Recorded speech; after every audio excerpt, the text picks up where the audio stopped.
آپ کی بیوی بس اتنا ہی تو چاہتی ہے۔ اگر وہ بیمار ہے تو آپ اس کا ہاتھ پکڑ کر پوچھ لو کہ کیا ہوا میری ملکہ کو۔ یہ چند الفاظ اس کی طبیعت ٹھیک کرنے کے لیے شاید کافی ہیں، ان مہنگی دوائیوں سے جو ڈاکٹر اسے لکھواتا ہے، اور تم غصے میں کہہ دیتے ہو کہ ایک تو تیرا روز کا ڈرامہ ہے اور بیماری کا بہانہ کرتی ہو کہ کام سے بچ سکو۔ اور کیا چاہتی ہے وہ؟ بس یہی کہ جب سارا دن گرمی میں کچن میں خوار ہو کر وہ آپ کی پسند کے پکوان بنا کر آپ کے سامنے کھانا رکھ لیتی ہے، اور آپ چکھتے ہی کہیں کہ واہ مزہ آ گیا، اور وہ خوش ہو کر کہے کل میں اس سے بھی اچھا کچھ بناؤں گی۔ وہ اگر چاہتی ہے کہ بازار میں اپنے لیے شاپنگ کرتے ہوئے آپ کے لیے ایک سوٹ یا جوتا پسند کرے، اور آپ کہیں کہ تمہاری اور میری پسند کتنی ملتی ہے، تو کیا یہ بہت بڑی مانگ ہے؟ بتائیے نا۔ اگر وہ غصے میں ہے اور تم اس کی بات سن لو گے اور اسے پاس بٹھا کر اسے سمجھائیں تو کیا اس سے آپ کی مردانگی پر فرق پڑے گا؟ کیا ہمیشہ وہ غلط ہوتی ہے اور تم ٹھیک ہوتے ہو؟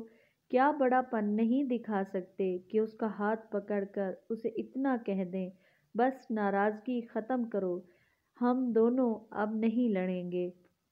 ہاتھ اٹھاتے وقت یہ کیوں بھول جاتے ہو کہ اس سے آپ اپنی غلطی کو درست ثابت نہیں کر سکو گے، اور جب معاملہ بات کر کے حل ہو سکتا ہے تو ہاتھ سے بات کرنا کون سی دانش مندی ہے؟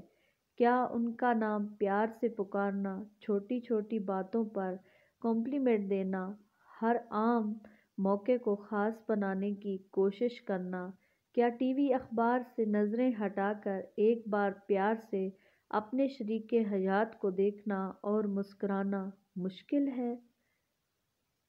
کھانا وہ بناتی ہے، پیش بھی وہ کرتی ہے۔ اگر کسی دن اپنے ہاتھ سے اس کے پلیٹ میں تھوڑا سا کھانا ڈال دو گے، یا کسی دن اپنی پلیٹ سے تھوڑا سا اس کی پلیٹ میں ڈال کر کھاؤ گے کہ تم کھا لو، تو کوئی انا کو ٹھیس پہنچے گی؟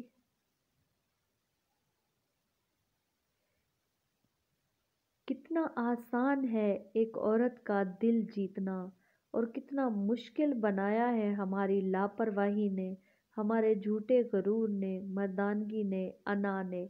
ویڈیو پسند آئی ہو تو لائک اینڈ شیئر ضرور کر دیں، چینل کو سبسکرائب کر لیں اور بیل آئیکن کو ضرور پریس کر لیں تاکہ اس طرح کی اور ویڈیوز کے نوٹیفیکیشن آپ تک ایزیلی پہنچتے رہیں۔ کمنٹس میں اپنی رائے ضرور دیا کریں۔ شکریہ۔